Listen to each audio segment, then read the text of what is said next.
Bruna, já começa?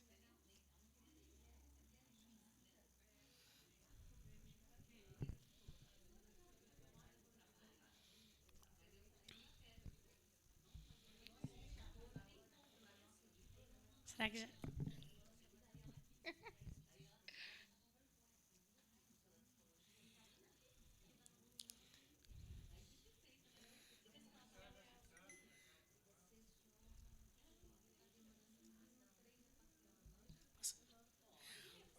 Boa tarde a todos e todas. Vamos iniciar a palestra. A mesa. Bom, eu vou chamar aqui para subir, para começar com a gente, a professora doutora Francine Rocha, pesquisadora e diretora técnica do Centro de Assessoria e Pesquisa em Psicologia e Educação, CEP, na Universidade Federal do Paraná. E a professora Francine já pesquisa sobre educação escolar e inclusão no ensino superior, com ênfase no componente indígena há mais de 25 anos. Chamo também aqui a mestra Luciana Beatriz de Araújo Colombo, indígena de etnia terena, advogada e mestra em Criminologia, Estudos Étnicos, Raciais e de Gênero pela Universidade Nacional de Brasília. Bacharel em Direito pela Universidade Federal do Paraná, pesquisadora e colaboradora do CIAP, do Centro de Assessoria e Pesquisa em Psicologia e Educação da Universidade Federal do Paraná. Também chamo aqui, para compor a mesa, o professor doutor Mário Ramão Vilalva Filho, indígena Guarani do Paraná e professor de Língua e Cultura Guarani na Universidade Federal da Integração Latino-Americana, a UNILA. Doutor em Desenvolvimento Rural Sustentável pela Universidade Estadual do Oeste do Paraná, UniOeste. Mestre em Integração da América Latina pela Universidade de São Paulo. Com especialização em Agentes Educacionais em Comunicação Social pela Escola de Comunicação e Artes da Universidade de São Paulo, com enfoque em Comunicação Comunitária e Cultura Guarani. Sua graduação foi em Radialismo e Licenciatura em Língua e Cultura Guarani. Membro correspondente da Academia de Língua Guarani, integra o GT Sul e Nacional da Década das Línguas Indígenas da Unesco. Professor de Língua e Cultura Guarani na Universidade Federal da Integração Latino-Americana, UNILA. Chamo também para compor a mesa a professora doutora Norma da Luz Ferrarini, professora do Departamento de Psicologia e do Programa de Pós-Graduação em Psicologia da Universidade Federal do Paraná. Atualmente realiza estágio pós-doutorado no Programa de Pós-Graduação em Psicologia na Universidade Federal de Santa Catarina, na temática indígena. Pós-doutora em Psicologia na Universidade de Évora, em Portugal, e doutorado em Educação, doutorado em Educação e graduação em Psicologia pela Universidade Federal do Paraná. E o mestrado em Psicologia pela Fundação Getúlio Vargas, no Rio de Janeiro. E graduação em Psicologia pela Universidade Federal do Rio de Janeiro. Sejam todos muito bem-vindos e nós agradecemos a presença de todos. Damos início à sessão. Fiquem à vontade.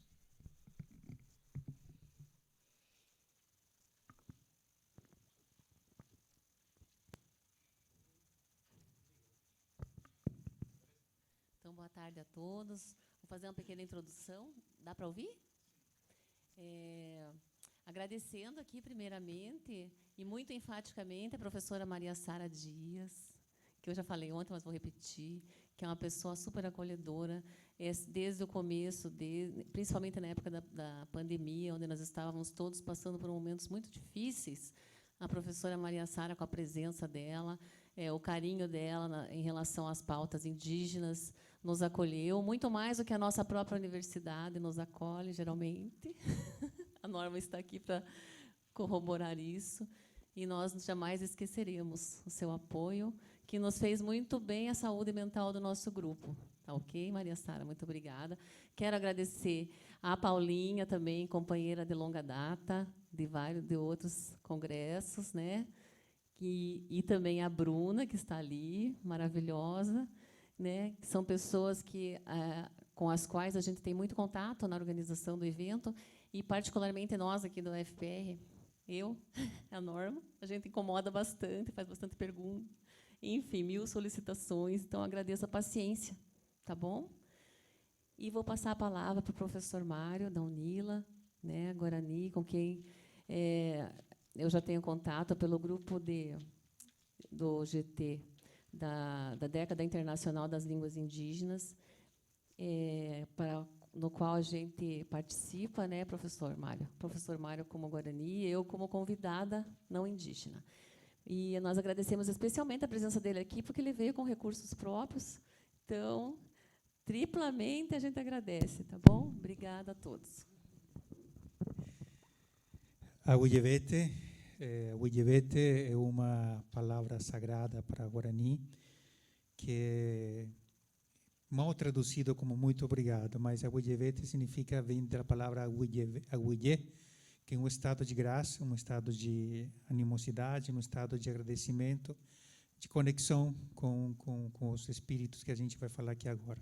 Então, fala Awiyewete, que significa Awiye, o estado do espírito, V, que é mais, e T, que é verdadeiro. Verdadeiramente, muito, muito, muito obrigado. Agradecimento pela oportunidade que vocês estão dando para a gente aqui. Só para começar, tá bom? Eu vou ver. Também agradeço aqui também para o pessoal da mesa, a Norma, né, a Francine, a minha colega Luciana também, que está aqui comigo e que também me deram essa ideia e deram essa oportunidade. Eu me sinto muito honrado de poder colaborar, né? Estou no meio de psicólogas aqui, no direito também, né, aqui do meu lado. E esses trabalhos interdisciplinares são muito bons. E, na verdade, a cultura indígena é interdisciplinar mesmo, né? Quando eu fiz o doutorado em desenvolvimento rural sustentável, eu, como professor de língua e cultura guarani e também formado em comunicação social, trabalho nessas duas áreas, o primeiro 6 meses da minha... Eu estava ainda nos estudos teóricos, doutorado, falei, o que eu estou fazendo aqui? O que eu estou fazendo? O que está fazendo um cara da comunicação, de letras linguísticas, num curso interdisciplinar de sustentabilidade, que no CAPES estava cadastrado como ciências agronômicas, e eu tive vários orientadores, nenhuma era da comunicação, nenhuma da letras. Eram tudo da agroecologia. O orientador era doutor, pós-doutor na área da produção de piscicultura, especialista em tilápia, né? Bom, mesmo assim, todo o conselho do curso se reunia e conversávamos juntos e me deram uma ideia, né? E depois, no final do trabalho, já com a pandemia, comecei a me achar aí, eles me acharam, e hoje em dia, até um ano depois de terminar o curso, defendemos o doutorado, já fui chamado para compor parte da equipe de professores do meu próprio curso. Também eu sou, acho que não estava no meu currículo ainda, não. Também sou professor convidado, carta de convidado ainda, né, do curso de mestrado e doutorado do desenvolvimento rural sustentável. Estou tratando no meu trabalho e estamos trabalhando questões indígenas dentro desse curso, porque estamos numa terra guarani lá no Paraná. Queria começar as minhas palavras com uma frase em guarani, depois eu vou traduzir. Já que nós estamos em terras indígenas, Guarani Caigangue, tem uma Caigangue aqui também, né? São terras indígenas. E é muito importante a gente trazer essa visão indígena, porque quando eu falo território, a gente imagina um território assim, um quadrado assim, que aqui é Guarani, Caigangue tem que ser aqui. Não. Se eu falo que isso aqui é o território Guarani, significa que dentro do território tem outros territórios, tem sido outras ocupações. No caso, no Paraná, está o território Guarani, que são vários grupos, e também Caigangue, né? Estamos juntos, mas a gente fala território Guarani. E Para mim é importante essa língua porque nós estamos em terras originárias. Tanto assim que o nome da cidade está em Guarani. Tanto o nome do estado. Eu sempre falo isso, que o nome do estado. Paraná, Pará, que é mar, na, parecido a, tão parecido ao mar. O estado tem o nome do rio Paraná, que os antigos moradores, que chegam a mais de 10 mil anos, né? Até achei uma reportagem do jornal de vocês aqui, o Gazeta do Povo, que não preciso falar qual é a linha editorial desse jornal, né? Dizendo que os primeiros habitantes do estado do Paraná têm mais de 10 mil anos, né?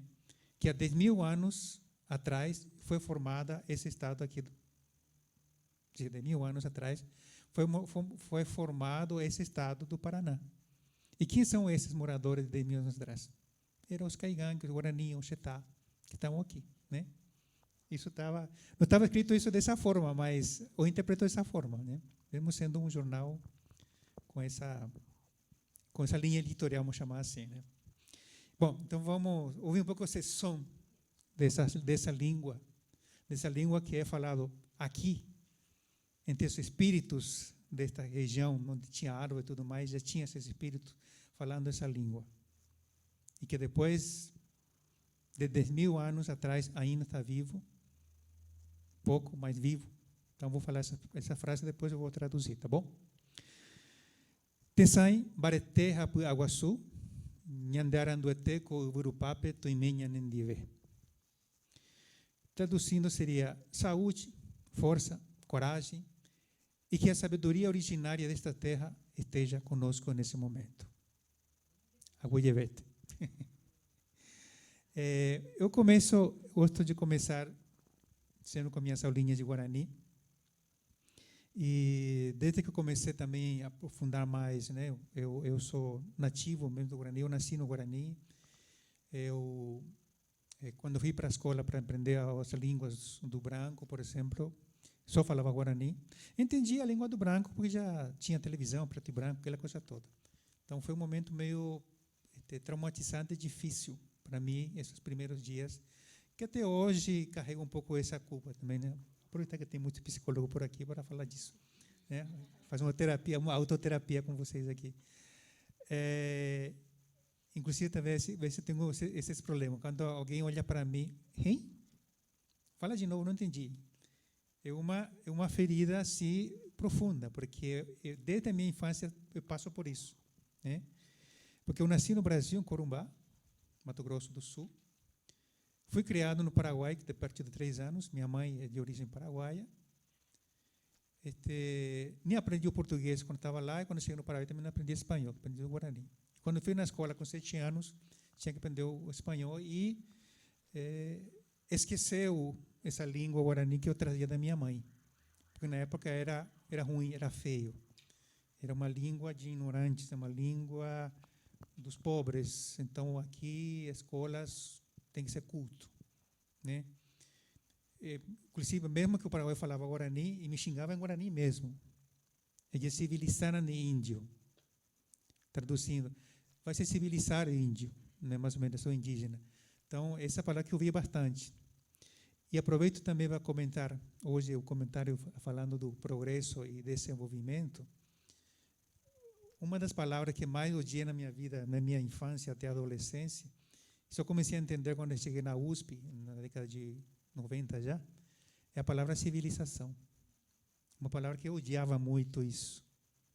Porque me mandava me civilizar. O tempo, toda a minha infância, eu vi essa palavra. Para me civilizar. Me civilizar, né?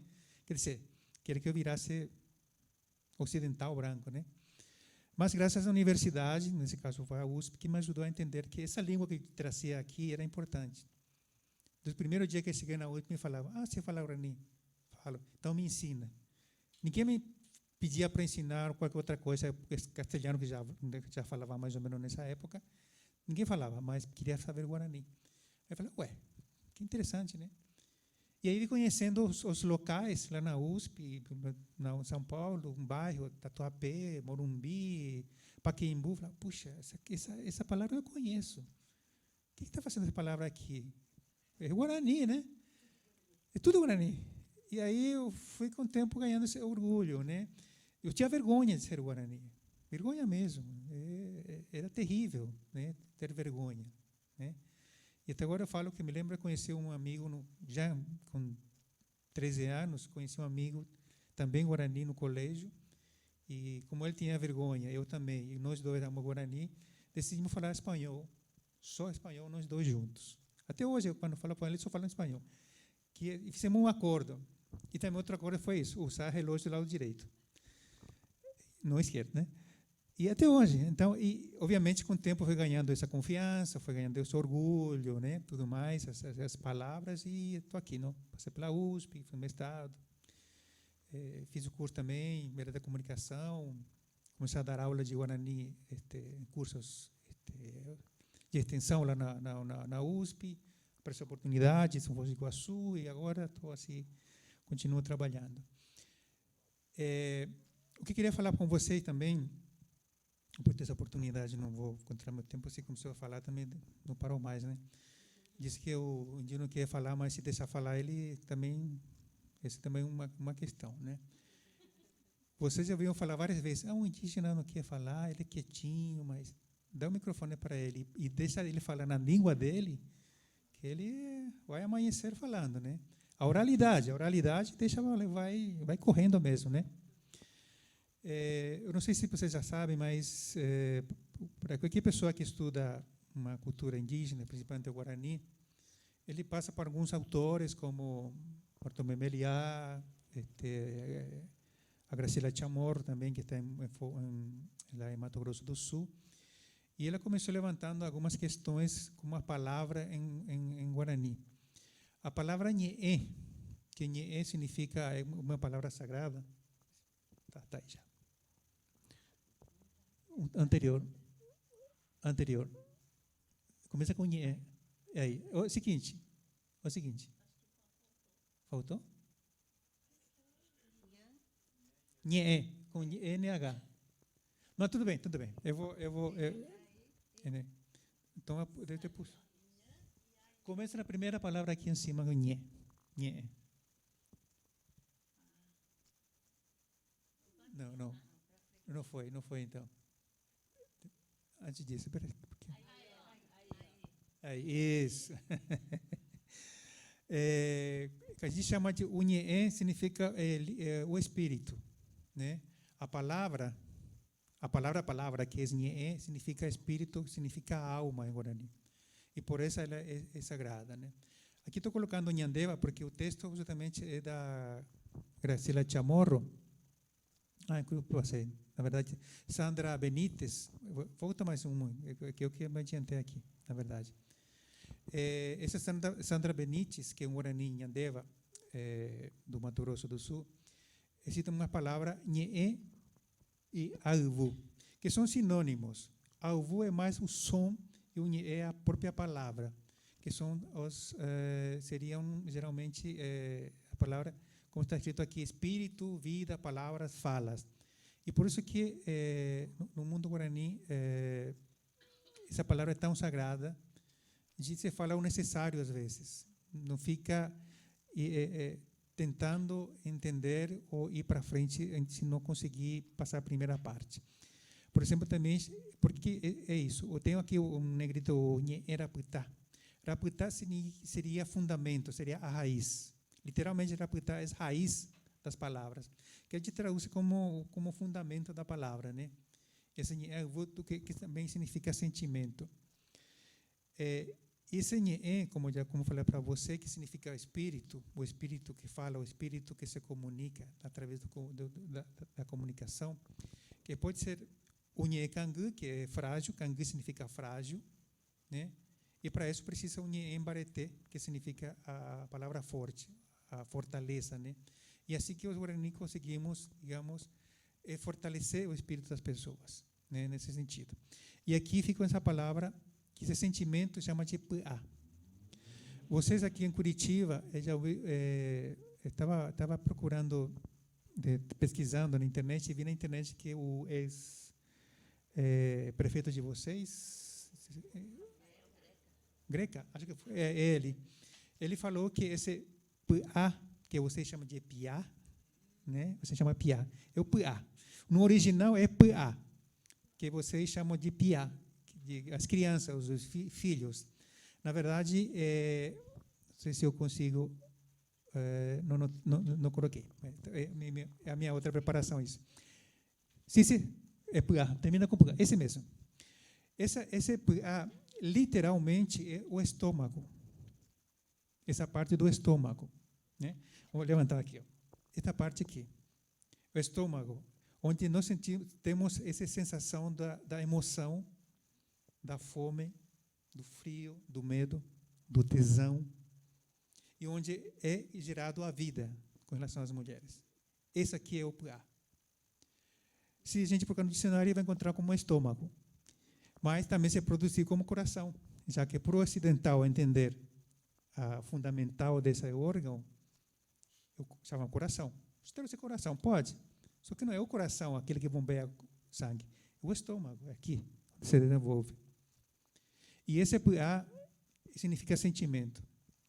Eu não trouxe aqui, mas qualquer dicionário guarani português, guarani espanhol, guarani outra língua, que já tem bastante por aí, a gente vai encontrar que são 3 páginas. Tudo que se refere a sentimento vem da palavra PA. Por exemplo, se eu digo PA Guaçu, o que é Guaçu? Alguém sabe o que é Guaçu? Eu vou falar Iguaçu. Muita água. I é água, Guaçu é grande. Então, PA Guaçu, literalmente, estômago grande. Traduzimos como coragem. E PA Mirim. Sabe o que é Mirim? O que seria então PA Mirim? Covarde. Então, e tudo assim. PA Piriri, por exemplo, quando tem muito medo.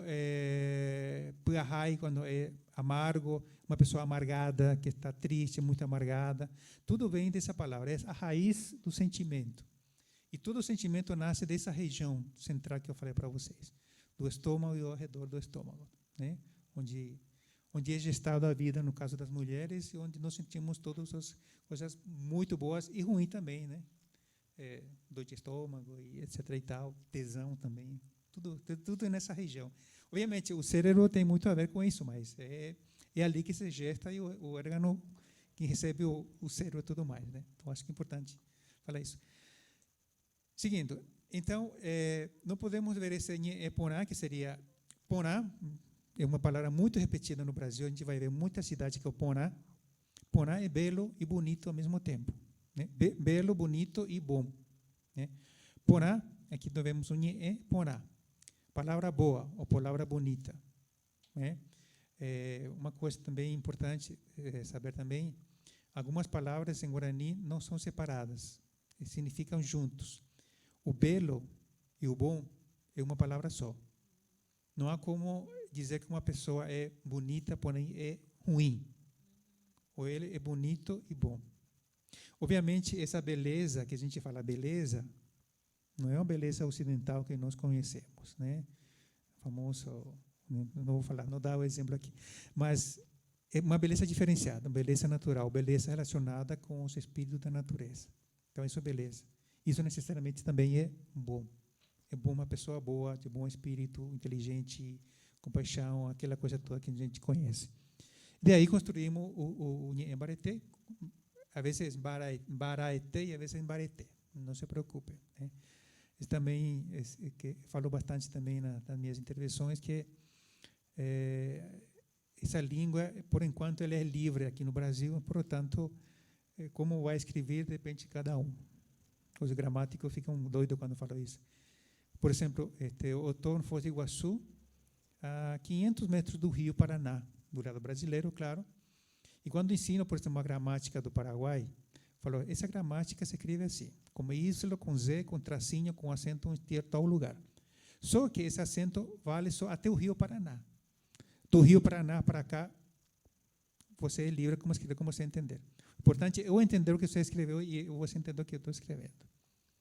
A vantagem e a desvantagem de ser oficial ou não, né? Isso é uma coisa. E outra coisa que eu queria falar também é essa palavra arandu. sei se eu estou aqui. Com você aqui, ó. Opa, onde que eu estou indo? Estou fugindo aqui, daqui.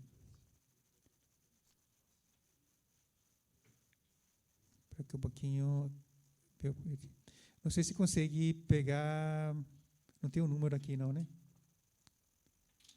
Qual é a página? Qual é que eu. É número 5. Consegue 5?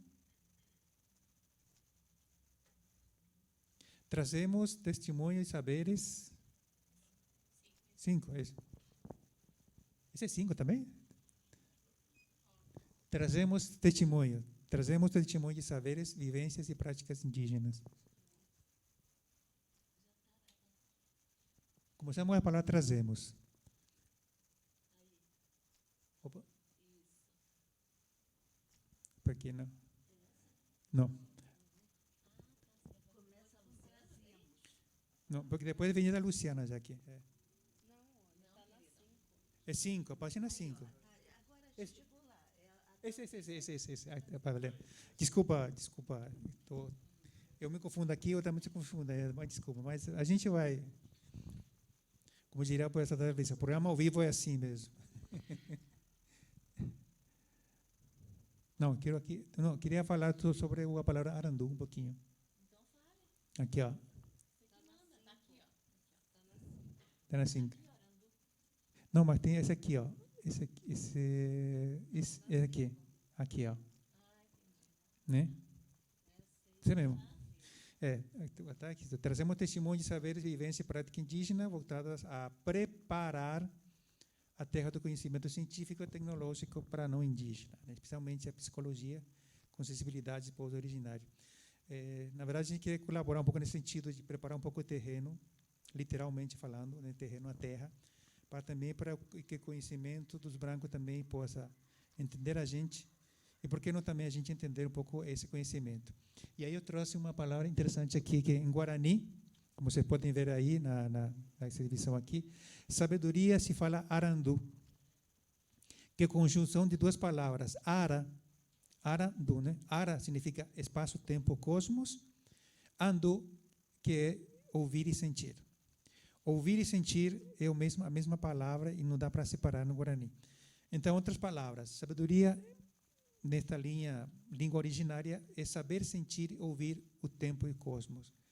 Eu acho que, ao ouvir o ensinamento, ao ouvir, né, o tempo, né, o tempo, é muito importante o tempo, ouvir o tempo, o sentimento, também devemos sentir. Não é só ouvir, sentir também. Daí vem justamente agora, aqui na América Latina, se vocês pesquisarem na internet, a palavra sentir e pensar. Pensamos, sentimos e pensamos ao mesmo tempo, né? Não separado. Né? Essa ciência assim, fria, calculista, olhando de cima, como se fosse uma biologia e o objeto de pesquisa é só um vírus aí olhando na lupa, não. Nós entramos também, né? Só esperamos que não seamos da biologia, né? Aplicar na gente mesmo os projetos, não, mas sentido, não formamos parte, né? Então, acho que é isso que eu estou querendo passar para vocês, a palavra sabedoria. Sentir e pensar ao mesmo tempo. E se sentir e pensar através do ouvir. Do ouvir essa palavra sagrada, essa palavra nié, como eu falei para vocês. Eu acho que é bem importante, né? E uma das coisas que eu também ainda não escrevi, mas queria conversar com vocês, a primeira palavra que eu utilizo para no meu plano, como professor, a gente coloca o plano de ensino. No objetivo, tem os verbos, né? E nos verbos, a primeira palavra que eu coloco em infinitivo, né? Observar, perceber, estudar, debater, eu utilizo a palavra sensibilizar. E trabalho assim como eu discente, assim, aí eu vou concluindo com isso, a primeira parte. Obviamente tem uma palavra, a primeira 2, 3 aulas de conversa, de discussões, mostra algumas teorias, mostra algumas práticas, alguns vídeos, tentar sentir um pouco, né, essa energia, os espíritos, como a gente fala aqui. Depois eu levo eles para a casa de reza, e lá dentro da casa de reza, eles entram, com a autorização dos rezadores, entram na roda, caminham, correm, fazem performance física, como chamar assim, corporal, para sentir de perto o espírito. Eu acho que é assim que a gente, eu acho que eu consigo sensibilizar esses estudantes não indígenas nas minhas turmas. E isso percebo nos relatórios que eles fazem. Eu peço para responder 2 perguntinhas. Comente sua experiência, meia página, e diga qual que seria as palavras para a comunidade. Então, eu queria meia página, e vi vários relatórios muito importantes, muito emocionantes, porque geralmente eles percebem, por mais que sejam o loiro, de olhos azul e tudo mais, se sentem incorporados, digamos, conectados mais com a terra, graças a esses rituais que a gente, que na verdade é feito na casa de reza. E termino falando o seguinte: e a casa de reza, no caso do povo guarani, é um lugar onde se mantém a cultura, onde se mantém a língua, se mantém o sentir, o sentir pensar da cultura guarani, né? Porque da escola, queira ou não, sempre é uma embaixada do Estado, porque a escola do Estado tem que seguir umas normas, tem que seguir a pedagogia, né, feita, que vai daqui da Curitiba, por um caso no nosso programa, de Curitiba para ir para lá, né? Isso que são aplicadas nas escolas indígenas. E a casa de reza se mantém firme, né? E porque eu gosto de trabalhar muito com casa de reza. Quando eu comecei a trabalhar com eles e fui aceito no grupo, e mais hoje chamado de Chamoi também, pelos anciãos, também sou ancião, né? Sou chamado de Chamoi. Eles me falaram para mim, professor, né? Um me chamava professor, um me chamava de Chamoi. Vem gravar as nossas canções, as nossas tradições, vem gravar tudo o que acontece aqui dentro da casa de reza. Põe na internet e conte para o mundo. Diga para o mundo que nós estamos vivos. Diga para o mundo que nós resistimos, que ainda cantamos nossas canções, que ainda dançamos as nossas danças, que ainda veneramos os nossos deuses e que ainda nós estamos falando a língua dos espíritos, a língua dos espíritos da natureza. Porque toda a natureza tem um espírito, o espírito das águas, o espírito das plantas, do ar, até da chuva. Nós ainda conversamos com eles. Conte isso para o mundo. Tá bom? Então, vou parar por aqui e depois a gente continua conversando, tá bom? Obrigado.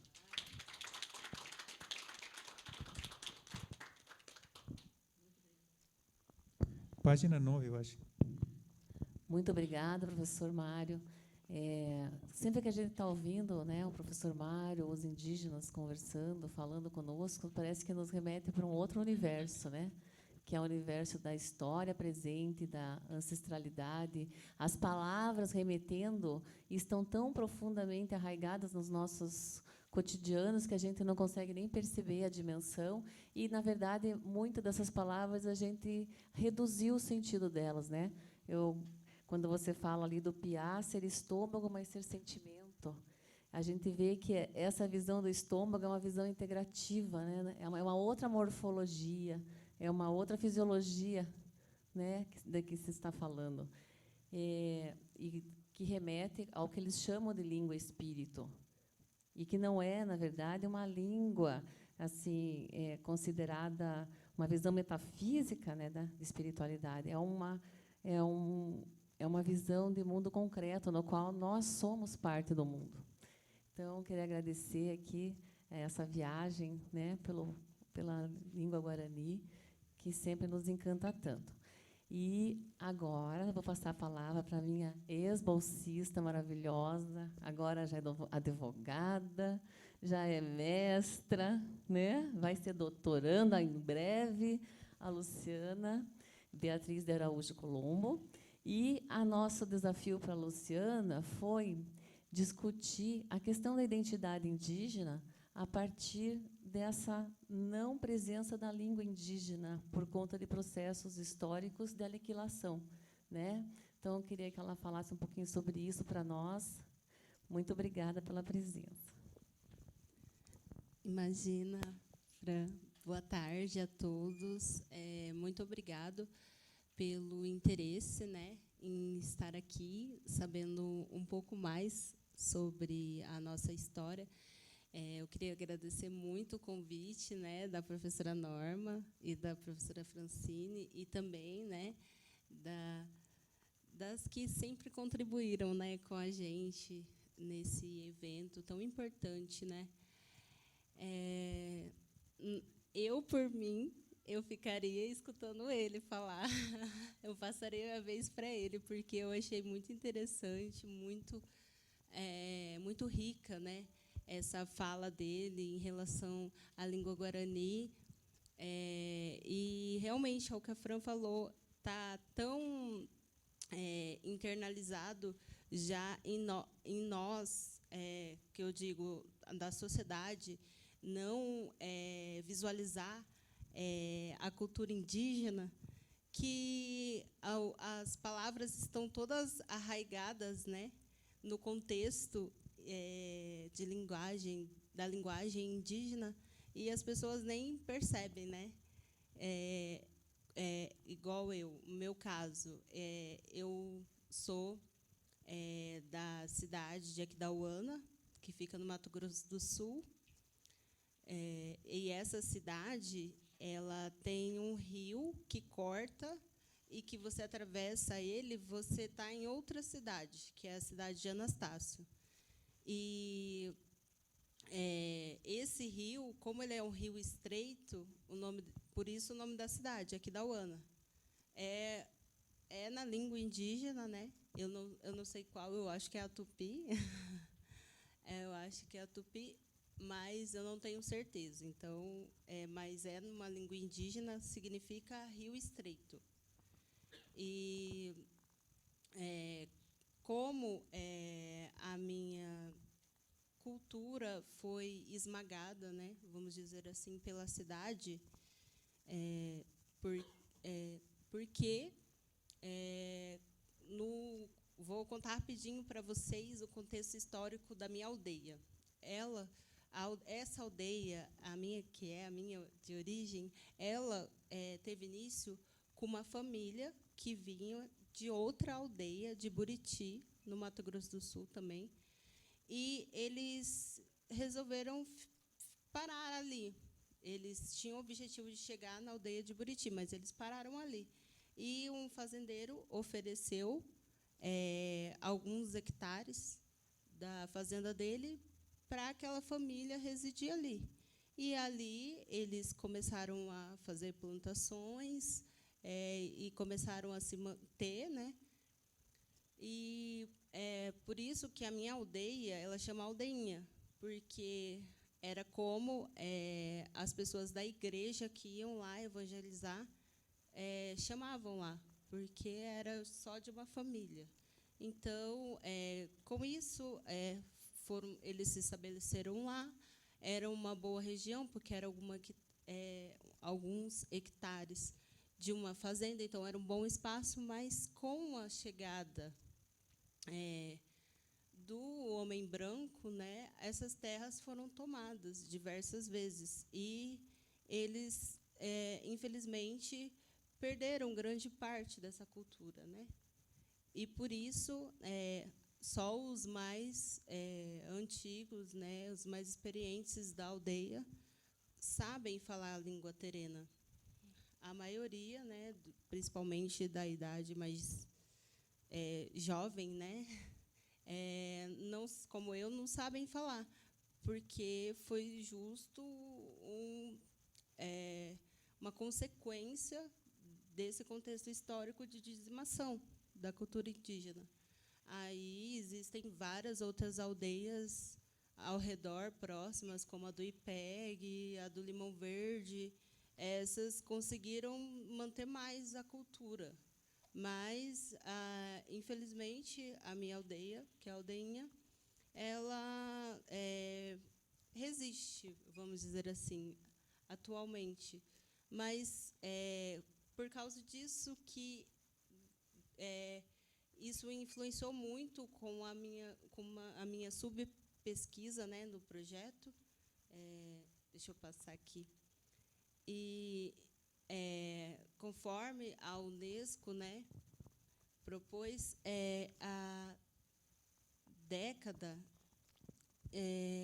internacional das línguas indígenas para implementar ações que não apenas evitem tais ocorrências, como também sensibilize a sociedade envolvente para o reconhecimento da diversidade linguística e cultural dos povos indígenas. Então assim, como na minha família eu sempre convivi com aquela dualidade, não só com as pessoas, né, fora da aldeia, né, que eram constantes, né, não era só as pessoas da minha aldeia que eu tinha que conviver, mas na família, porque meu pai, ele se casou com a minha mãe, né, que era uma mulher branca, então só meu pai que era indígena, e também na minha família, outros irmãos dele eram casados com mulheres brancas,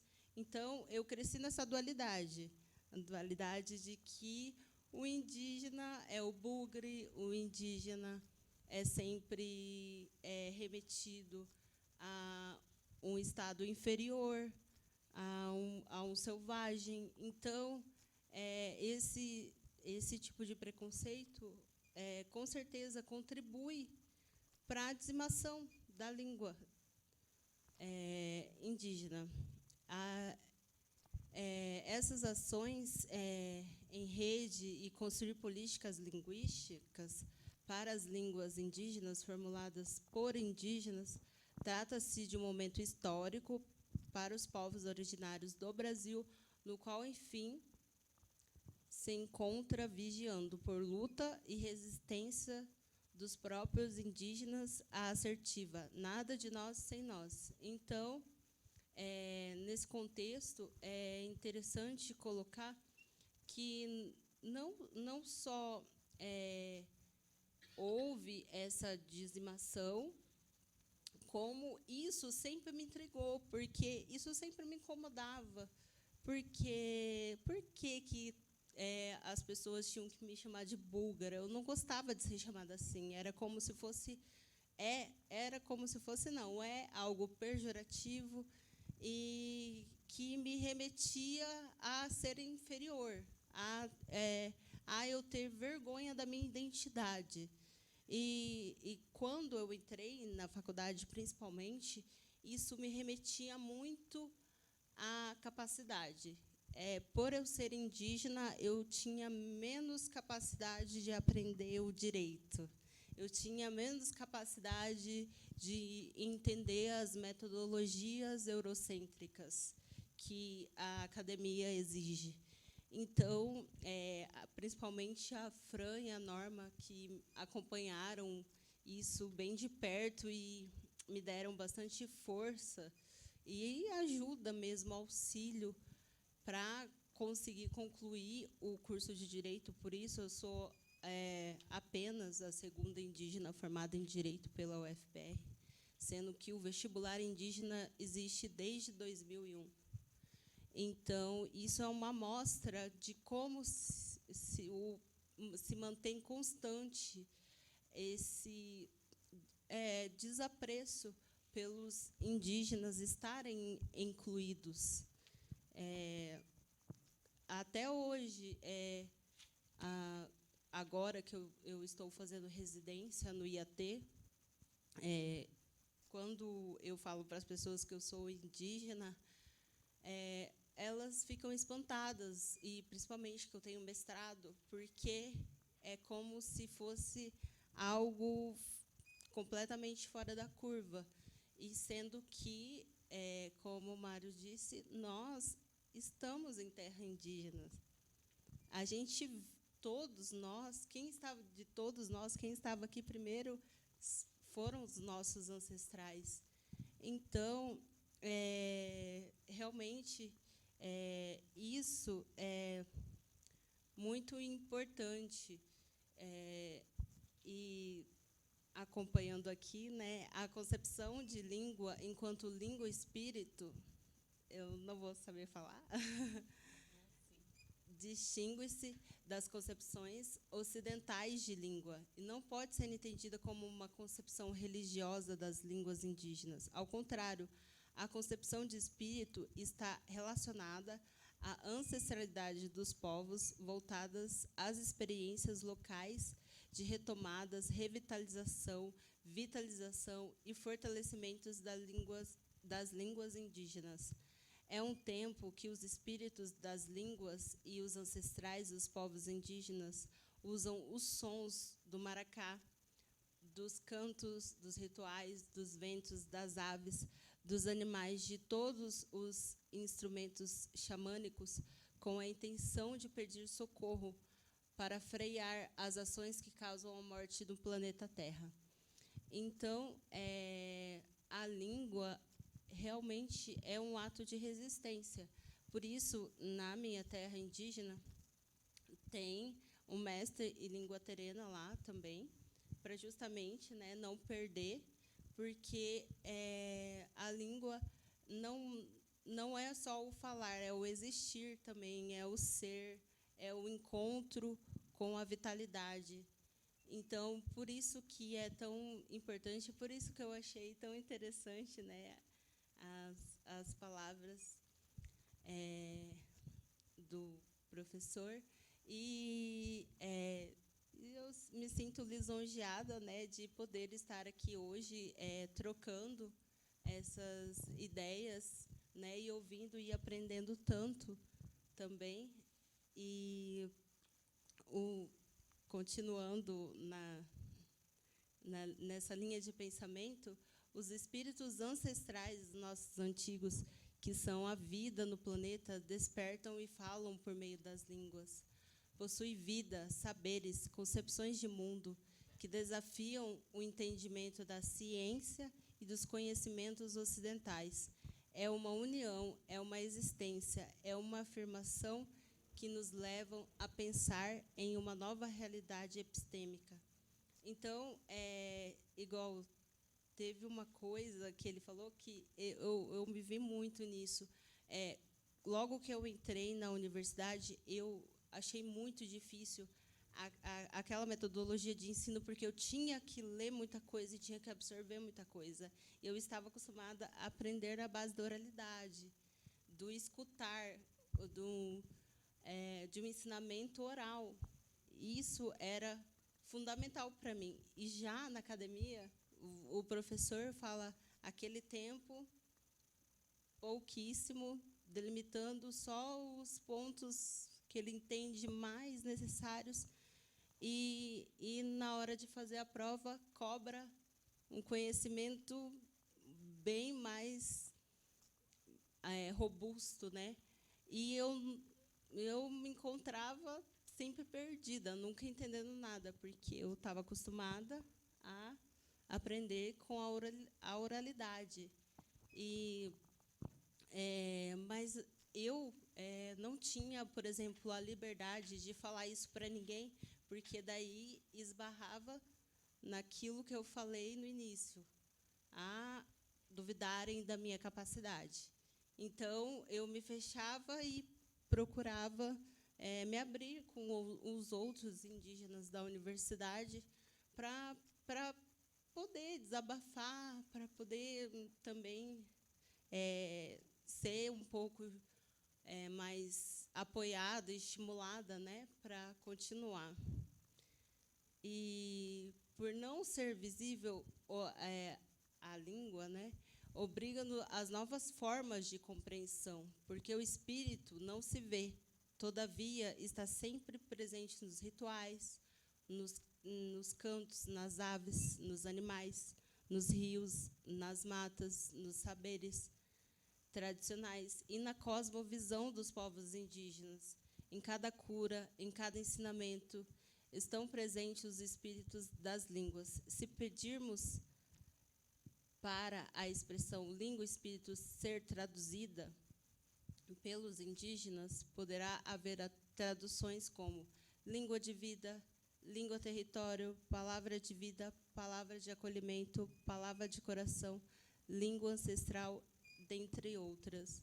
Então, vale lembrar que a visão eurocêntrica estabelecida e etnocêntrica que se baseou, né, o meu trabalho da graduação, o meu TCC, foi justamente nisso, porque eu nunca me conformei com ser ser chamada de búlgara, de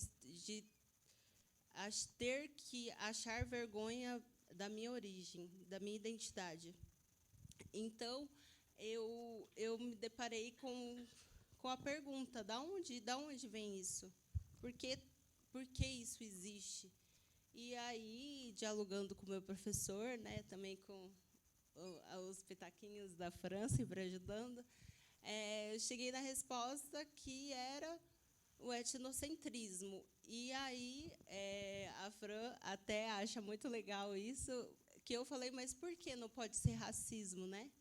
Aí o professor falou, não, porque racismo é só para o negro, não serve para o indígena. Deu, não, mas indígena também sofre um racismo, porque é um critério racial também ser indígena. Não é somente um contexto étnico, né? Porque, por sermos indígenas, nós somos um povo da coletividade, que juntos nós somos mais fortes. Então, eu não conseguia entender. Eu indaguei muito a esse respeito no meu trabalho.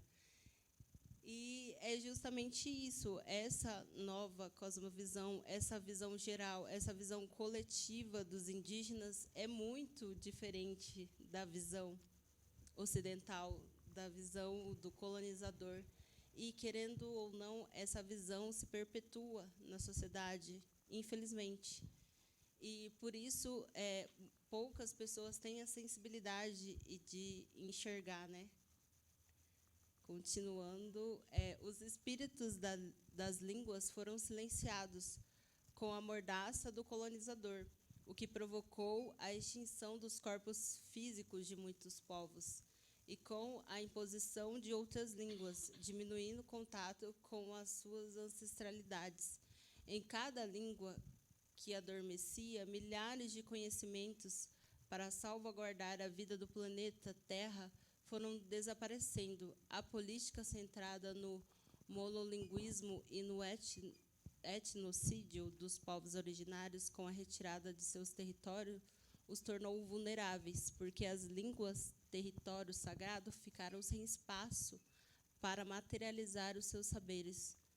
E isso contribui com o que eu acabei de falar. O colonialismo, ele silencia e ele se mantém presente, mesmo que de forma velada. E com as novas tecnologias de informação, eu acredito que nós, povos indígenas, estamos conseguindo angariar muito mais visibilidade do que há tempos atrás. E eu acho isso um aspecto positivo, mas ainda estamos muito longe de conseguir 1/3 do que realmente nos é merecido, pelo simples fato de que milhares de culturas foram dizimadas, né? O etnocídio é constante, o genocídio bate a porta. Com a pandemia, por exemplo, se não tivéssemos, né, proposto uma DPF, talvez povos teriam deixado de existir por causa dessa corrida, né, do capitalismo em explorar os recursos naturais. A DPF é a arguição de preceito fundamental. Perdão, é a arguição de preceito fundamental. É não, é uma ferramenta para entrar no STF com algo que está ferindo os preceitos fundamentais, que são da Constituição, que são, no caso, a vida dos indígenas que estavam correndo perigo durante a pandemia. Daí, a PIB propôs, né, a DPF 709. Ai, perdão, me desculpa, gente, é que eu acho que eu estou no...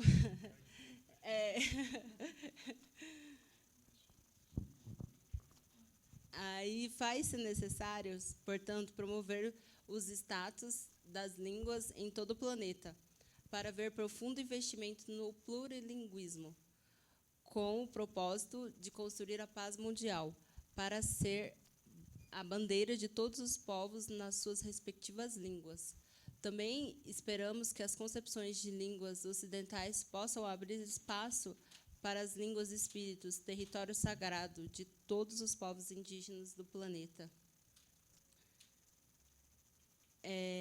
Daí, né? Daí a nós. Com vocês.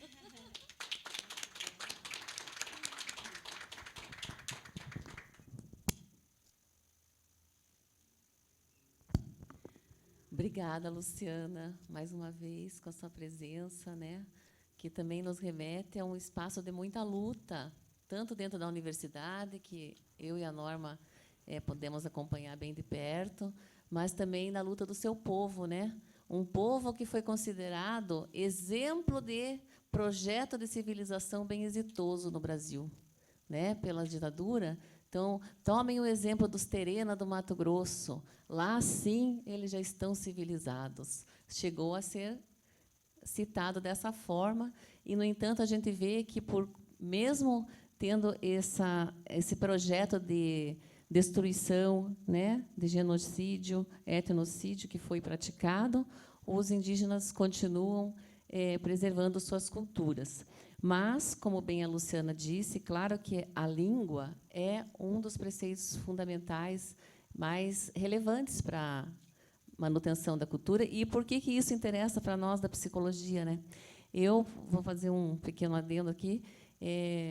Quando eu fui convidada para participar do GT Sul da década das línguas indígenas, década internacional das línguas indígenas, por uma indígena, né, Márcia Caingangue, que é uma linguista e que foi banca da minha defesa de tese. Fiquei muito lisonjeada e também fiquei pensando o que será que eu ia fazer nesse espaço, né?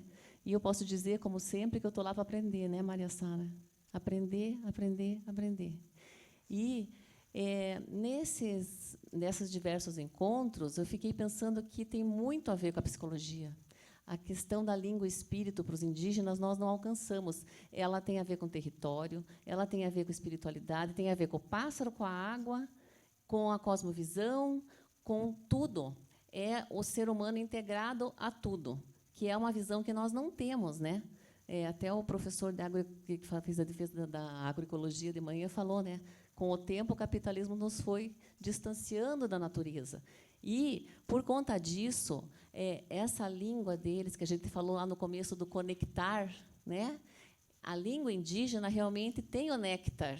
Ele tem esse aspecto da emoção, que o Mário colocou ali no piá, tudo é emoção, a beleza não pode estar separada da bondade. Todas essas questões, né, que parecem assim, são muito concretas para eles. E a gente percebe, na presença indígena na universidade, o quanto isso os afeta. Então, quando você está chamando a atenção de um aluno, você está afetando toda a identidade deles, a presença deles na universidade. E, para a psicologia histórico-cultural, eu acho que a gente não alcança ainda, né? Nós estamos nesse exercício da reflexão, eu e a Norma aqui, que até que somos assim quase irmãs já, irmãs siamesas já, tão grudada que a gente anda nos nossos pensamentos, refletindo sobre como essa língua espírito pode expressar muito bem o histórico-cultural, né, da teoria do Vygotsky. Eu percebo assim, quando nós trabalhamos com indígena, a gente percebe mais claramente esse aspecto histórico-cultural interferindo no desenvolvimento das pessoas. Às vezes, entre pares, né, fica mais difícil perceber. É aquela história que o antropólogo fala, tem que tornar exótico familiar.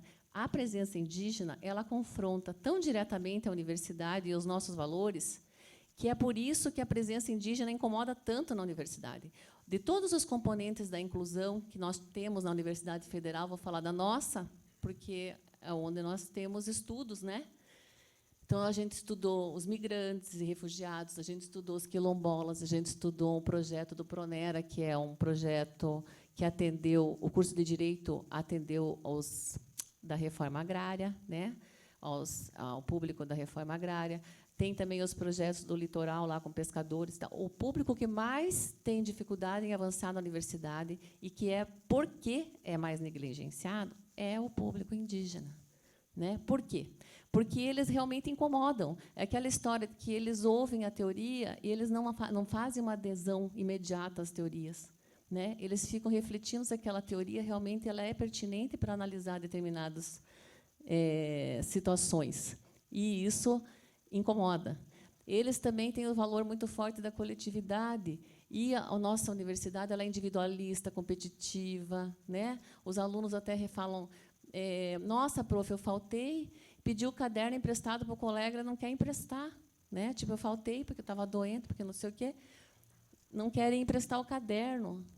Coisas assim do cotidiano que realmente confrontam. E, mais do que tudo, a presença indígena no mundo ela confronta o capitalismo. Né?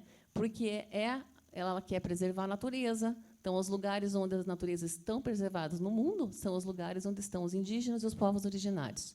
Então, isso é todo esse movimento, né, que nós vimos muito claramente no governo anterior, um movimento de tentativa da aniquilação mesmo, né, de genocídio explícito, de, inclusive alguns povos, né, os Yanomami lá, por quê? Porque tem ouro lá, né, porque tem o garimpo muito forte.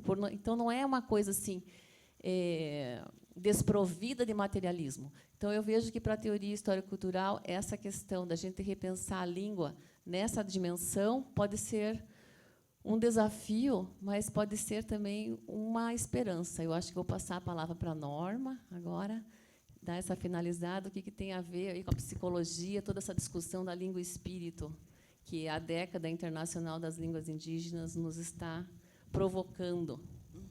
Obrigada, Norma, querida. Eu agradeço muito a fala do professor Mário, esplêndida, e como a Lu falou, ficaríamos ouvindo mais tempo, professor. A Lu também, a Luciana Colombo, nossa companheira, a Francine e Norma, quase siamesas, né? E é uma situação muito confortável estar aqui, né? Está aqui a nossa aluna a Gislaine também, que apresentou ontem o seu trabalho. É muito importante estarmos aqui com os indígenas, né? Eu acho que a terra-mãe, como eles denominam, e eu peço licença para tomar emprestado o nome, né? Porque ela está se mostrando, chamando, fazendo um chamamento para nós, brancos, ocidentais, prestarmos atenção no que está acontecendo na questão climática, nos tensionamentos e brigas, guerras humanas, né? Porque cada vez mais nós já estamos muito distanciados da natureza, como já foi falado aqui, e estamos muito distanciados do ser humano, né? E nós que trabalhamos com a psicologia, a nossa matéria-prima é o ser humano individual, o coletivo, o grupal, né, as nações, é a humanidade. E eu acho que esse chamamento, né, da Mãe Terra, a força que os povos indígenas aqui no Brasil, e creio que também em outros espaços mundiais, né, sabemos disso, assim, um alerta que nós temos que prestar atenção a isso, porque, como foi explicado aqui de uma maneira breve, mas muito profunda, esse ser é essa palavra espírito, habita corpo, mente e espírito, e nós não fazemos essa integração, né?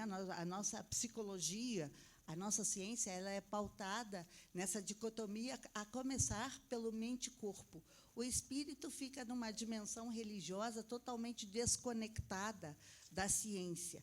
As emoções aqui fazem parte, quer dizer, a palavra é ouvir, né, o perceber, né, o ouvir não é só ouvir, é perceber, é sentir. Então, é a essência do ser, essa conexão muito mais profunda do que a gente entende. Então, eu acho que é um chamamento, um alerta para a humanidade, para todos nós, sobretudo nós brancos, dominadores, eurocêntricos, ocidentais, que temos essa ciência pautada, e a nossa psicologia não é diferente. Ela está muito mais aliada a essa visão eurocêntrica e etnocêntrica, enquanto a gente sabe que a física já vem trazendo há muito tempo a questão da espiritualidade, né? Nós ainda não, digamos, não só essa espiritualidade numa compreensão até equivocada que nós temos, mas numa dimensão de totalidade desse cosmos, desse corpo, desse ser, como eles colocaram aqui, o tempo, o espaço, o cosmos. Isso já está, pelo pouco que eu tenho acompanhado muito, estou aqui na Universidade Tecnológica Federal do Paraná, não posso ousar dizer, mas o pouco que eu tenho lido, a física e mesmo a química, elas já estão mais avançadas do que nós na psicologia. Então, é uma provocação, né? Eu até trouxe aqui o texto do Vygotsky que se trata daqui, eu não vou ler tudo, né? Está lá na última, que eu acho fantástico, eu estou com a revisão reduzida aqui do Pensamento e Linguagem, mas ele diz assim: uma palavra é um microcosmo da consciência humana, né? A consciência dentro da psicologia tem vários equívocos, né? Mas vamos entender a compreensão histórico-cultural da consciência, que eu acho que ele dá pistas para a gente. Já era o final da vida dele, né? Ele morreu aos 37 anos, muito jovem, mas ele já dá pistas. Então, aqui é o nosso desafio, e convido para quem quiser discutir isso dentro da psicologia com uma interdisciplinaridade, pensarmos a linguagem, como o Vygotsky já tinha falado, a unidade do sentido é o cognitivo afetivo, né? O cognitivo é a compreensão mais o afeto. E essa dimensão emocional que está fora da ciência tradicional, né? A psicologia tem a obrigação de trazer, e eu acho que todo esse aprendizado que a gente está tendo, podendo partilhar espaços e tempos e cosmosvisões das nossas vidas com os estudantes, os professores, os profissionais, as pessoas indígenas, está fazendo uma resistência da gente, na verdade, isso, né? Então, por mais que tenha uma fetichização da visibilidade indígena, tenha também esse lado, mas o mais importante é a força e, assim, um estado de alerta, porque, gente, há muito tempo a gente pensa numa revolução, e eu digo que eu acredito, falei isso para o professor Mário, o Lu também já sabe, eu acho que a revolução é nesse momento que os indígenas estão com suas sabedorias, com as suas diversidades de compreensão, de língua, de cultura, chamando a nossa atenção. Porque, como o Krenak fala, a Terra ela vai sobreviver, ela vai se renovar, mas a humanidade não. Né? Então, acho que é muito importante, e nós, da psicologia, temos que nos rever em muitas coisas, é um convite que fica. Muito obrigada. Tá? Obrigada mesmo, obrigado o convite. Tá? E agradeço a todos. Obrigada, Norma. Então, é isso. Nós temos, em relação à psicologia, mais questões do que conclusões, mas queremos convidar vocês, sejam psicólogos ou não, né, a baterem um papo conosco aqui, que nós temos um tempinho ainda. Quem quiser fazer alguma questão, fique à vontade. Eu queria fazer uma questão, já peguei o microfone já. Né? Esse conceito de sente-pensante é um texto do Orlando Falsborda, que é um sociólogo que trabalhou muito com comunidades indígenas. E ele define o ser humano como um ser que, a um só tempo, sente e pensa, né? Sente pensante.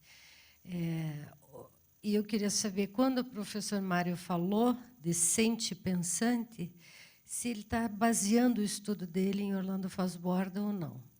Essa é uma questão. Se já leu ou conhece o trabalho deste sociólogo latino-americano. A Claxo produziu uma antologia com todas as conferências, é gratuito, inclusive, o livro do professor Orlando Falsborda. E a outra questão é, de comunidade também, né? Que eu vejo aqui uma surpresa, às vezes, com meus alunos da engenharia. A gente está numa universidade tecnológica, né? E, às vezes, uma certa indignação em relação ao uso das tecnologias pelos indígenas. Então, eu tive agora na Brabus, nós estivemos lá, né, com diretores de cinema indígenas, para dar visibilidade à questão indígena no Brasil. Utilizando câmeras, celulares, ou diretores com curso, com graduação em cinema e teatro, né? E vejo aqui, muitas vezes, um questionamento dos nossos alunos sobre o uso do aparato tecnológico nas tribos, né? Nas comunidades. E eu sempre digo, não, eles têm tanto direito de acesso quanto qualquer um, porque é temeroso, né, que o indígena faça uso das redes sociais, da mídia, etc. Então, eu queria que o professor comentasse um pouquinho isso, professor Mário. Pode ser? Como é que vê esse uso, né, não é da casa da reza, é do celular. Se quiser, não, se tem mais pergunta aí, vou respondendo. Acho que vamos aproveitar que Tá o bom, professor então. Nestor. Eu acho que uma coisa assim, é um preconceito realmente que a gente já vem trabalhando o tempo todo, bastante tempo. Assim como a gente tem direito a usar o celular, você também tem direito a usar o jeans. O jeans não é brasileiro, não é dessa cultura, né? Alguém usou lá nos States, chegou aqui e usou. E normal a gente utilizar as ferramentas, né? A gente usar o ferramenta e não ser usado pela ferramenta. Acho que essa é a diferença, né, de usar a ferramenta. Eu acho que tem uma questão da educação também, principalmente nas escolas. Parece que essa cultura, quando se fala de indígena, é aquele indígena do que o Cabral colocou lá no seu papel, na sua carta de Cabral. Parece que a coisa ficou ali e não evoluiu mais. Quem evoluiu, nós evoluímos, todos nós evoluímos, né? Obviamente, o brasileiro se veste hoje, né? Está vestido hoje, não usa a mesma roupa que o Cabral usava quando escreveu a carta. Não é o mesmo sapato, não é a mesma roupa que utilizava. O brasileiro foi se modificando, né? E a mesma coisa também. O indígena naquela época também andava tudo bem pelado, etc. e tal, mas vai evoluindo. Então acho que falta uma revolução grande na nossa educação, principalmente na educação fundamental, onde existe uma lei 11.445, que o pessoal usa mais para, quando chegar o dia dos índios, colocar estilo a musiquinha do Xuxa e começar a cantar, rodar por aí e nada mais. Não se discute, não se apresenta, né? Eu me lembro a última vez que estava em um congresso lá na Unila mesmo, falando de indígena, não sei o que lá, e não tinha nenhum indígena na mesa falando de indígenas, e lá na esquina tinha uma família indígena pedindo comida para comer, e lá na universidade discutindo questões indígenas, né? Isso é muito importante também. Nós, e o branco, quando pesquisa os indígenas, de voltar, de se inteirar. Eu acho importante isso também, que a gente, quando vai formar parte, sem entregar, né? Eu acho que por isso que falando, a gente pensar, a gente não sabia também essa coisa. Eu gostaria de pegar e começar a me teorizar um pouquinho também nesse sentido, mas é uma palavra que eu utilizo bastante. E meus irmãos também latino-americanos, eu estou com contato sempre com uma rede de indígenas da América Latina, da Bolívia, do Peru, inclusive também, do México, que a gente tem algumas universidades indígenas, que fora do Brasil tem universidades indígenas, na Bolívia, no Peru, no Equador, no México. E essas universidades estão em contato, troca de ideias, a gente se encontra por e-mail, por online de vez em quando, e a gente se fala muito. Eu gosto muito do trato entre a gente, irmão e irmã, né? Aqui no Brasil a gente fala de parente, mas na América Latina a gente fala de irmãos e irmãs, né? Acho bem bonito. E eu acho que precisamos que essa educação chegue também aos brancos, né? Que a questão de usar celular, usar uma roupa, uma calça, estar vestido não significa mesmo indígena. Ou como ela disse também, que alguém tenha roubado a minha língua, a minha cultura, parte da minha língua espírito, não significa que eu deixe de ser indígena. Eu sou indígena, sim. Morando não na cidade, morando na aldeia, não. Continuo sendo, porque eu ainda pratico e eu penso. Eu moro na cidade, mas todo o meu pensamento está totalmente envolvido nisso. Inclusive, uma coisa que eu queria ter comentado hoje, não comentei, eu vou tentar ser bem rápido, a palestra que estava assistindo na última vez, a palavra progresso. Eu acho uma palavra extremamente perigosa, essa palavra progresso. E outra coisa também que ele falou, a palavra desenvolvimento. Eu falava aqui, para a Fran, acho que ela leu minha tese. Na minha tese de doutorado, no primeiro capítulo, eu questiono o nome do meu curso. O curso se chama Desenvolvimento Rural Sustentável. Questiono a palavra desenvolvimento, justamente falando disso. Né? O indígena Edson Caiapó, ele fala isso. No que é o desenvolvimento?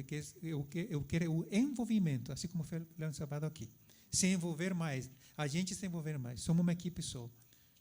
Tomar de mãos dadas, a gente cantar mais, dançar mais, recitar mais, curtir mais poesias. Acho que isso é envolvimento, e não o desenvolvimento. E isso é a palavra sustentabilidade também. Que coisa que é esse negócio de sustentabilidade? Não acho, eu queria traduzir para o Guarani, para os meus irmãos e irmãs, para a sustentabilidade. Não achei, não tem, não existe. O que é sustentabilidade? Assim também não existe a palavra natureza, não há natureza. Procurei em Quechua, quando eu fiz meu texto, Quechua, em Aymara, não existe natureza. A maioria coloca assim, minha vida no Paraguai, por exemplo, traduzindo como moradia. Como moradia. Algumas traduzem como a minha vida. Mas a palavra natureza não existe, porque todos nós somos natureza. Tudo nós somos natureza. Eu acho que isso é muito importante, que nós somos natureza, e não estamos divididos na natureza. Somos parte da natureza. E a natureza se refaz cada vez mais. Acho que é isso que eu queria falar. Uma coisa, só para falar o seguinte. Aqui a irmã falou o seguinte, que sua mãe é branca, seu pai terena. Tem uma pesquisa lá no Foz do Iguaçu entre os árabes. Também tem árabes casados com não árabes. Quando o árabe é pai e a mãe não, o filho não fala árabe. Quando ao contrário, quando a mãe é árabe, o pai não é branco, o filho fala. É sempre a mulher que transmite a língua para o filho, sempre. Assim foi no Paraguai. Se no Paraguai falam ainda essa língua guarani, é porque as mulheres que sobreviveram à grande guerra contra o Brasil levaram os seus filhos. Essas mulheres que não tinham direito a sair de casa, essas mulheres que não tinham direito a educação nenhuma, que ficavam em casa o tempo todo, passavam seus filhos essa língua que chegou até hoje. Então, não sei, acho que, como ela falou, está na hora de levantar um pouco essa psicologia com a linguística e vamos estudar um pouco por que esse fenômeno. Porque só a mulher tem que ser sempre o responsável por passar essa língua aos seus filhos.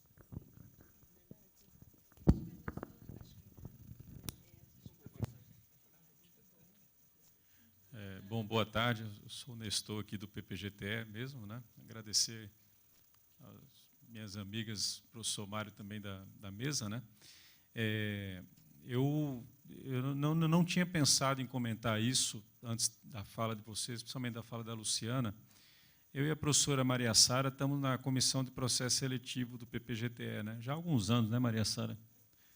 Aguentando desaforo, o povo entra com recurso, ninguém me ama, ninguém me quer, inclusive você, então, mas, enfim, isso faz parte. Né? Mas, veja, esse ano nós implementamos ações afirmativas nos editais de processo seletivo, né? Negros, indígenas, quilombolas, PCD, enfim. E aí só tivemos duas candidatas, inclusive, né, que solicitaram as cotas por ações afirmativas. Uma negra, né, e uma PCD. Tá? Nenhuma indígena. Né? Com os negros a gente entende. Né? Tem um colega meu do departamento de Física aqui, que é de Minas Gerais, mas é branco, né? Aquele branco bem português, inclusive o sobrenome e tal, aquela coisa. E aí, no começo do ano, em março, né, eu disse, aí, Emilson, como é que está? Ele disse, cara, tem uma coisa que me incomoda que você vai entender, porque eu sou lá de Olinda, né, lá de Pernambuco, né, Paranambuco, né, Max se arrebenta. Né, mas isso eu aprendi numa escola branca, tá? Não aprendi com os indígenas, não. Ou seja, não sei se está correto, tá, Mário? Enfim, e ele fala, metade das vagas da UTFPR na graduação, um pouco mais, na verdade, elas são destinadas a ações afirmativas, né? Escola pública, negros, etc. E tal. E ele fala, poxa vida, e não tem negro, cara. Estou com 2 turmas de engenharia, 50 alunos, não tem um aluno negro. Ele fala, Nestor, isso me agride, né? Mesmo ele sendo branco e tal. Com relação aos negros, vamos dizer assim, na estrutura social brasileira, não que a gente justifique, mas a gente entende, né? Os negros, a grosso modo, saíram da senzala e foram direto para a favela, né? Infelizmente, né? Mas eu não tinha pensado num aspecto que a Luciana tocou aí, né, que você falou da tua experiência, né, aquela visão eurocêntrica, as metodologias, né, sou centrada na oralidade, aquela coisa. Né. E aí me ocorreu, né, e aí meu compartilhamento, né, gostaria de escutá-los. Né. Será que, né, os indígenas, os povos originários, né, não se interessam pelo nosso programa? Né, porque eu vou discutir, por exemplo, hoje de manhã eu estava falando do Bruno Latour, né, falei, Bruno Latour é eurocêntrico, inclusive no Onde Aterrar, né, tem um pós-fácil de uma pesquisadora lá do Rio de Janeiro que desce o cacete nele. Né. Inclusive, achei até bacana a editora ter colocado pós-fácil lá. Não, ele está falando do norte, né, a gente tem que aterrar aqui no sul global. Né.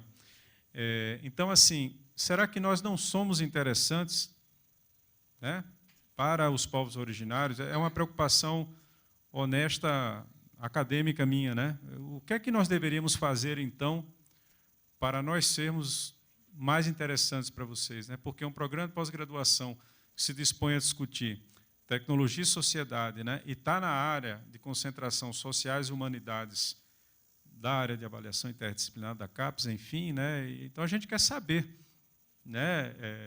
Lógico que a gente sabe que o quantitativo, né, que chegam, terminam a educação básica e vão para a pós-graduação é menor, infelizmente, isso é mais uma distorção da sociedade brasileira. Né? Mas, poxa vida, eu fiquei triste. Assim, eu falei, poxa, nem um indígena, né, nem um quilombola. Né? Mas por quê? Aí, com a fala da Luciana, eu fiquei, acendeu uma luzinha. Né? Será que nós não somos interessantes para eles? Até tem gente que poderia estar aqui no PPGTE, mas fala, eu não estou afim de escutar Finberg, Latour, né? Não estou afim de escutar esses autores eurocêntricos. Né? Então, é mais uma angústia minha. Deixa eu responder rapidinho, porque o horário já está escasso. Então, eu não digo nem que não seja interessante, mas que não seja essa nominação certa, mas não sejam acessíveis. Porque, igual no meu caso, eu queria fazer doutorado aqui na UFPR, mas eles deixam de um modo tão complicado, tão difícil de você ter as condições mínimas para ser aprovado, que eu já fui reprovada na fase de currículo, porque eles não aceitaram certificado de palestra, essas coisas, eles só aceitavam com notas qualis da CAPES.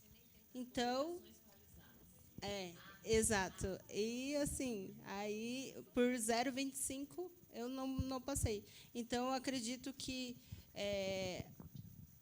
essa seja a resposta para a sua pergunta. Eu acho que não é que não seja interessante, mas que não seja acessível. E eu acho que esse é o ponto. Eu acho que o que a Norma falou e a Fran falou na pesquisa que elas vêm desenvolvendo, muito importante, completando aí com o que a mestra Luciana Beatriz, que é mestra já, né, em Direito e tudo, trouxe, e a fala também da Gislaine, é um problema do processo seletivo, Nestor. A gente não pode, no nosso processo seletivo, eu acho que em qualquer um, na federal também, né, Norma, fazer um processo seletivo que seja o mesmo, que seja com a mesma régua, com a mesma... Porque o número de dificuldades, né, de acessibilidade à informática, tecnologia, acesso à internet. Como o professor falou, né, a gente tem contato com comunidades. Eu conheci uma menina que ela passou na USP e não foi, porque ela só iria se a família fosse. Fizeram uma reunião na família, e ela era filha única. Então, meio que os pais dependiam dela para sobreviver, e os avós também. Então, ela passou na Universidade de São Paulo e não assumiu a vaga, porque ela teria que ir e levar a família para ter um acolhimento, né? Então, eu acho que a barreira é, primeiro, a entrada, e, segundo, a permanência, né? O acolhimento, como que essa pessoa é acolhida. Aqui na UTF, eu tive a oportunidade de ter um aluno indígena. O primeiro processo dele, ele tinha o cabelo comprido, ele usava assim, adereços. O primeiro processo dele, primeiro ano da universidade, né? Aluno de engenharia, foi tirar qualquer possibilidade, tentar assim, né, o embranquecimento, uma aculturação, para que ninguém reconhecesse ele ou olhasse ele como um indígena. Então, ele cortou o cabelo, ele, né, meio que assim, não me trate, por favor, por indígena. Eu sou, né? Então, eu acho que são essas duas coisas, né? Uma entrada, o ingresso do aluno indígena na universidade, e a outra é permanência. E a outra também é esse acolhimento das tradições, dos vínculos familiares, comunitários, né? Você vai desobedecer teu pai, tua mãe, quem te deu a vida, né? Você vai romper com tudo isso. Então, eu acho que isso, não sei, posso estar falando besteira. Posso falar um pouquinho rápido, tentando ajudar nessa questão? Eu acho que tem a questão também da divulgação. Acho que as redes sociais hoje podem ajudar muito vocês, indígenas, que estão em redes específicas, grupos, entrarem de alguma forma, nós fazemos essa mediação para terem acesso, porque a Luciana adoraria ter, com certeza, se candidatado, e outras pessoas. Outra coisa, eu acho que a gente tem que repensar o processo seletivo também, por conta de várias coisas. Eles têm uma forma de pensar os estudos, eu estou aprendendo isso e tentando assimilar algumas coisas para adoecer menos na universidade, só que a gente, né, como não indígena, como brancos, né, a gente se estressa com o nosso trabalho, e eu vi uma coisa muito importante lá de um estudante indígena da Universidade Federal de Santa Catarina, mas não vem ao caso. Eu propus lá na SBPC, por exemplo, eu pretendo me aposentar no ano que vem, né? Eu sou professora da graduação e da pós-graduação em psicologia, e eu só continuaria na pós-graduação, apesar de ser um trabalho totalmente voluntário, sem remuneração, se eu pudesse orientar estudantes indígenas. Não é permitido. Tem que entrar para uma seleção coletiva, geral. Então eu saio. Eu quero... eu acho que o processo seletivo ainda é muito dentro das normativas antiquadas e que não consideram outras possibilidades, né? Na própria graduação, a gente vê esse preconceito dos professores que acham que os estudantes indígenas não vão bem, não sei o quê. Ao contrário, né? Mas, então, só queria contribuir com essas duas coisas, processo seletivo e divulgação. Tá, só um pouquinho, desculpe, professora. Veja, a questão de dificuldade de acesso ela é óbvia, né? Até porque, como vocês colocaram, e a gente sabe, né, que, assim como os negros, né, os povos originários na estrutura social branca, né, que foi imposta, né, pela colonização na América Latina, passam por isso, né? A minha questão foi mais, vamos dizer assim, no exemplo que o Mário colocou. Estávamos numa mesa redonda, bacana, discussão o reitor e coffee break e tal, né, discutindo sobre questões indígenas. Não tinha um indígena na mesa, mas tinha uma família indígena pedindo comida na calçada. Então, a minha questão, Luciana, Mário, é mais nesse sentido. Ufa, sobrevivi, terminei o curso superior, quero fazer mestrado, doutorado em Curitiba e tal. Aí eu entro na página do PPGTE, estão lá as linhas de pesquisa, grupo de pesquisa. Eu olho lá e falo, nada disso me atrai. Até porque, Mário, você há de convir que você é uma exceção. Onde é que estão os docentes indígenas aqui, né? Se a gente vai na Federal da Bahia, tem bastantes negros lá no corpo docente, ainda bem, né? Tá? Mas assim, onde é que estão? A gente não tem. Então, será que deveríamos fomentar nos nossos programas um grupo de pesquisa? É nesse sentido minha fala, né? Uma linha de pesquisa e tal, e aí as pessoas passam a se identificar, povos originários, vou fazer mestrado, vou fazer doutorado lá, vai ser um doutor, uma doutora, vai poder fazer um concurso e, de repente, compor o nosso corpo docente. Então, foi nesse sentido dessa relação de pertencimento, né? Eu olhar lá e falar, putz, o Nestor discute uma coisa, a Maria Sara outra, a Maclóf, que não me interessam. Né? Onde é que estão as coisas que me interessam? A minha cultura, né, que também é mais nesse sentido. Né? Assim, e o processo seletivo do PPGTE, ele não mede o currículo Lattes, né, artigos e tal. Né? Isso é uma decisão que a gente tomou há bastante tempo, porque se eu vou... o Pedro, né, passou pelo processo seletivo já, se eu vou medir, né, quantos artigos tal, então vou estar selecionando uma pessoa que, no final das contas, pensa igual a mim, né? Já foi adestrada dentro dessas métricas. Né?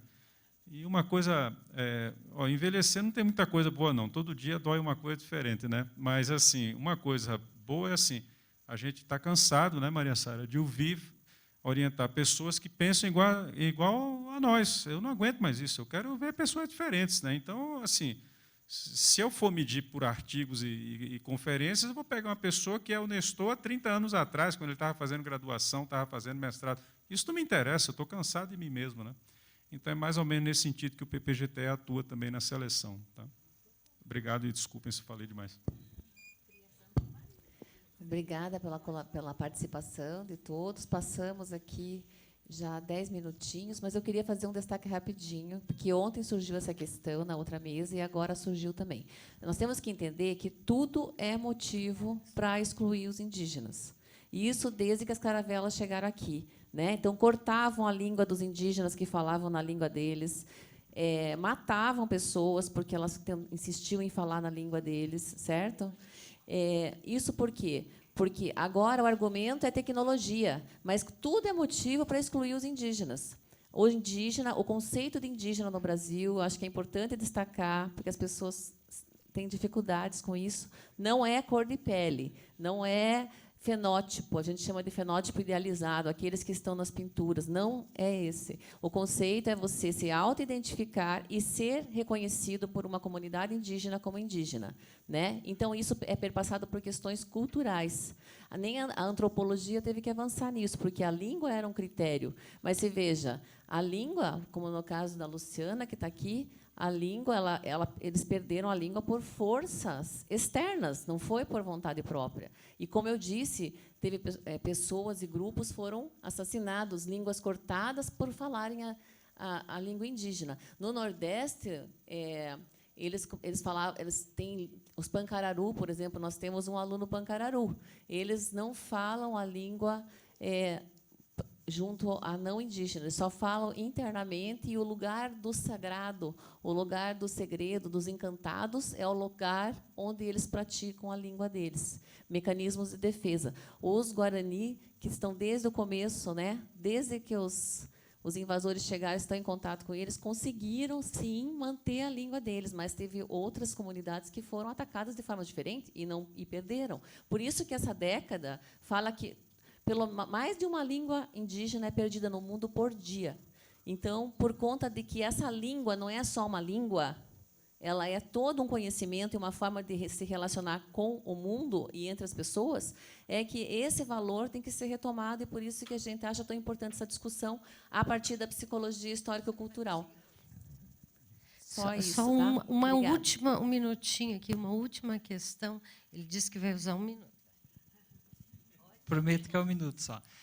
Não, sobre a questão do processo seletivo, eu queria ser até um pouquinho provocativo e utópico. O processo seletivo, ele é uma disputa, certo? Eu acredito que, para que haja uma disputa, o processo de aquisição do conhecimento deveria ser igual para todos. E não é. O processo de aquisição de conhecimento para a mulher que tem filho, para o negro, para o indígena, para o branco, para aquela pessoa que tem condições de capital cultural, que tem acesso, é diferente. Eu sou contra processo seletivo, eu sou contra vestibular. Ó, só quero dizer uma coisa, as universidades têm De volta autonomia. ao sorteio. Elas têm autonomia e a UFRGS, posso citar universidades que não estão usando os critérios normais nem para ingresso na graduação, nem na pós-graduação. Então, não há necessidade de usar esses critérios. Assim como no PPG-PSI, não há necessidade de forçar o professor a acertar. São políticas internas, são lutas intra, que refletem a luta macro, né? Isso que é triste. As práticas universitárias impactam sobre as pessoas que estão lá dentro. Mas não há necessidade de usar esses critérios. Não tem por que usar, como vocês não usam o Lattes, eles usam o Lattes. Na verdade, as universidades estão fazendo propaganda da inclusão. Os nossos alunos chamam isso de usá-los como chaveirinho, né, para dizer que são inclusivas, porque agora virou moda, agora é indígena que está na moda. Mas, um tempo atrás, a gente nem... Né, é chaveirinho, porque diz que faz a inclusão e, depois, perversamente, dentro da universidade, não possibilita condições concretas de conclusão. Não é isso? Estou mentindo, Luciana? Estou mentindo? Não? Então, tá bom. Só isso. Obrigada. Muito obrigada. Desculpa o atropelo. Nós vamos para a próxima mesa. Cultura da paz, afetividade e felicidade. Outras ontologias e interconexões entre Ocidente e Oriente. A doutora Milene Zanoni da Silva, da Universidade Estadual de Ponta Grossa. A doutora Patrícia Correia de Paula Marcossi, da Universidade Estadual de Ponta Grossa, vão compor a mesa, mediada pela doutoranda Evelyn Raquel Carvalho.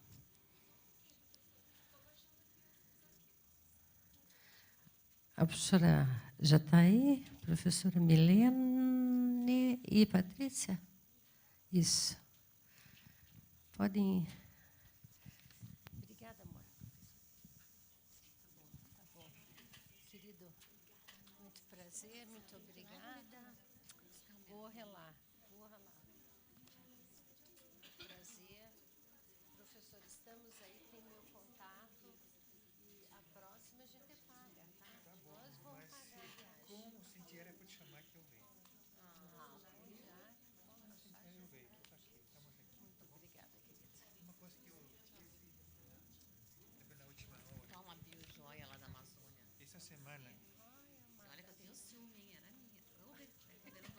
eu tenho uma orientada no mestrado, que entrou no passado, que ela é Guarani, a Guarani é uma mulher pedagoga Guarani. E a primeira vez que a Unila usou o exemplo da UFSC. Ela fez uma carta em Guarani e traduziu ela mesma. Eu coloquei embaixo, é verdade, é certo, está correto. E acabou de passar pelo colegiado como proficiência de línguas. Só falta passar na proreitoria, onde a minha esposa está. Obviamente ela vai ter que aprovar, né? Mas para mim já está aprovado. Então, eu chamo proficiência de línguas, a língua do indígena. Assim como a UFSC fez, a gente fez. Primeira vez agora passou. Então, um exemplo que foi bem legal.